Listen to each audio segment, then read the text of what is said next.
Hello all, this is NaveenPrabhu. Today we are going to look at the game between Josral Capablanca and Mark Fenroff. This game actually happened in the year 1918.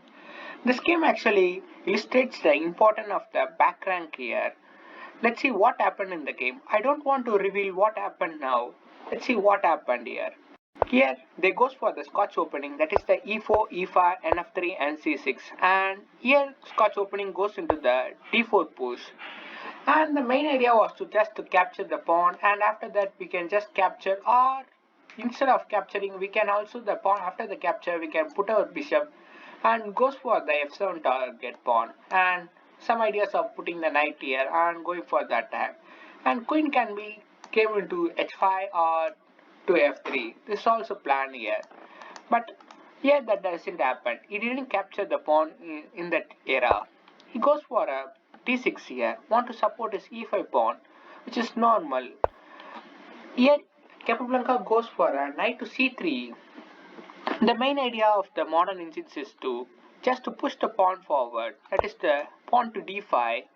The game may be continued like this. After the knight retrieves, we can start pushing our queenside pawns, and as you see, the white having a major center here, but if the black want to climb the center, you have to try some pushing f5 pawns or even try some c5 pawns. But c5 is not that better. We have to start pushing our f5 pawns so that we can just castle on the queen side and have a safe game here.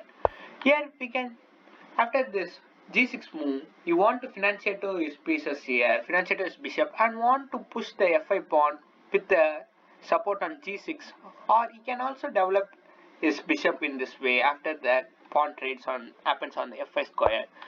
Here we can just push the pawn forward, and as you see, if the pawn is accepted on the c5 square, black will have a two double pawns on the c5 line, which is not at all great to play on because white queen can easily chop off any one of the pawns. And here the best move was black was to push the pawn forward, and there is no need to trade. We can just support with our knight, and the game can be continued like this, climbing centers for both the sides. As you see, there is only no developments happen in both the sides. Only the knight developed from this square to this square here. For us, only the knight developed here. This is not a great move to play on this variation, so they didn't go for these lines. They goes for the knight to c3, and they focus on their development. That's what they will do in that time periods. Here he also concentrated on his development, and here he goes for a bishop to b5. He's just threatening the pawn push on the next moves here, so that the knight will be threatened here. So you want to avoid the pin here. So he puts his bishop on the d7 square and avoids the pin here. Here he goes for a castle, and he develops his bishop on to e7. Actually, they have started the position in the Scotch gambit. Now the position has been actually transposed into the Rilopus variation of the Berlin defense. You know that in the Rilopus variation the bishop will be on the b5 square, and in Berlin defense the two knights will be there. That's the transposition into the Rilopus variation of the Berlin defense. As you see, black is also preparing castle in the same time. Here he wants to put his rook on the e file and want the a rook to come to d file, which may be open in the future after the series of pawn trades happen. Here the trade happens. The knight captures, and then the knight captures back. Queen captures, and here the bishop captures, and he captures with the knight here. And here he goes for a castle, and queen came to c3 and putting attack on the c3 pawn here with his knight and the queen here, which is not able to capture because if he just goes for some captures in this situation, as you see, if some casual moves like this, if we capture the pawn, we can just put our rook here, and that's the knight is trapped here. If the knight ever moves, the queen will be chopped off. It is not at all good.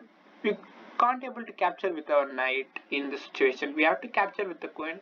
That is not a better move to play on, because after the trade happens, we can just attack with the rook, and the knight have to move. That is, after queen captures, rook knight captures, we can just attack the knight after it moves. The rook will just shift to the second rank, which is too dangerous for white to handle in the situation. So they didn't go for the h6 move.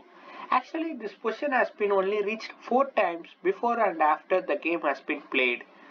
And in the 4 times, queen to d7 and move a6 was the choice they have played in the 4 games, which is also Angit's best choice. But in the game, Fonaroff goes for a c6 move and attacking the knight and also relieving the threat on the c7 square. Here the knight retrieves back.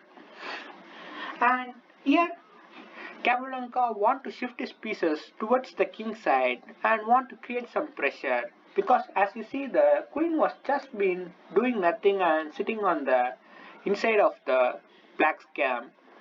So these two pieces have been what blocking the way of queen coming to the king side, which may be useful to attack the king on king here. So the knight may be shifted to the f5 and the queen may jointly come to g3 and attack the pawn on g7, which is too hard to defend for black here. So considering that black puts his knight on d7 and want to put his bishop on f6 after the knight ever moves here. So the knight comes to f5 and attacking the pawn on g7. Here as per plan he puts his bishop on f6. Attacking the queen at the same time controlling the g7 square here. Now queen comes to g3 and putting pressure on the g7 pawn here. If the bishop ever moves, we can just deliver the checkmate here, which is not going to happen. But here he goes for a knight to e5. He puts his bishop to f4 and wants to shift his rook to d1. And as you see that the rook and the bishop will soon aim at the d6 pawn, which is not at all good for black here. So he puts his queen to c7 and want to shift his rook to d5 here. He puts his rook on d1 and here he puts his rook to d8. And as you give, there is an interesting move in the situation which played by them. That is, I give you a few seconds. You can also try it on yourself. I hope you guys found this move. That is, the best move was to push the pawn forward and start attacking the king side here. But this move has not been played in the game. He goes for another move. Let me show you what happened if this move was being played. If this was played, you ought to stop the continuation of this h4 pawn push. So you have to play the g6 move and attack our knight here. And we can just deliver the check. And after the king moves, we can ask for a trade. If the bishop retreats, we can just capture. And we can just hit the knight back. And now we can just start push the pawn and open out the king side. And it is winning for white in this variation because the pressure for the black is too hard to defend in this way. So it will be a winning position for white, but Capablanca didn't go for this. He just captured the pawn on d6 here. It looks like giving up a free rook in this situation, but it is not true. As you see, you can't capture with the queen because the knight will just capture and you will be a queen down for 2 pieces. That is not good in this situation. Now, he just captured with the rook in this game. Now he captured the knight here and just threatening the rook and the queen here. If the rook can't move, then the queen will be dropped. So, the question is, what happens if the bishop captures will be? Then we can just capture with the queen and we can just threaten the checkmate on the g7 square. Here the pawn have to block the move checkmate here by pushing f6. We can just capture the rook here and after the queen captures we can just capture the queen and we will be a knight up in the situation, which is not enough for the game. So that's not great move. Now the question is, the best move for black is just to put the queen on f5 and putting some pressure on the bishop. Here, leaving up the rook for nothing. That's the best move in the situation. As you count the material, it is almost equal in this way, because after that we can just attack the queen in this way, because the rook is hanging still. There's no problem in that. The game can be continued like this, but it doesn't happen in the game. Maybe black is an exchange up in the situation. It is around equal. If we are playing carefully, this position is around equal. Now the black have to defend in this way. That's the only cause of defending the checkmate. We can just give him the check, and after the king moves, we can just take the rook off, which is also in the position. This is a game of equal game. So it's nothing. So the bishop can't be accepted, and he didn't go for the queen to a5. He goes for a move which is not a very good move in the situation. He goes for a rook sacrifice, putting the rook on d1, and as you see, the bishop can't capture the queen here. If it does, we can just capture the rook and it will be a checkmate.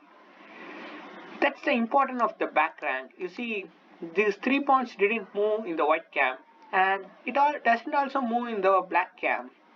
This is the importance of the back rank here. So we can't capture the queen. The rook have to be accepted here. After the rook captures, he captured back the bishop in the situation, and if you count the material, it is equal in the situation. Now we are just threatening the queen in this way. It is okay to play for a black, but he found a interesting move in the situation. Capablanca goes for an interesting plan. That is, he gives the check in this way. But this check is okay. But the problem is, after the king moves, what's the move you have in the mind? Fonaroff was asking, what's the move Capablanca had in the mind? But here Capablanca find an interesting continuation to goes on. That is, he captured the bishop in the situation, and the queen have to accept the queen here, because if the queen ever moves, he will be a piece up for nothing in this variation. The queen have to capture here. Now we can just deliver this check, and as you see, the knight is attacking the queen in this variation. If the rook ever captures here, we can just deliver the checkmate on the d8 square. So Fonaroff knows that, so he resigned the game at this position on move number 22. The best move was to just move the king and continue the game, but he will be a knight up. This is not enough for the game to continue on. So there is no point in capturing the knight and be checkmated. So Fonaroff just resigned the game. This was an amazing game. This was the importance of the back rank. If any of the pawn was moved forward, then there will be a no rook to d8 checkmate. This was the beauty of the game. I hope you guys found this video interesting. If you like this video, hit the like button and also keep supporting this channel, and thank you for your support. Let's meet in the next video. This is NaveenPrabhu signing off.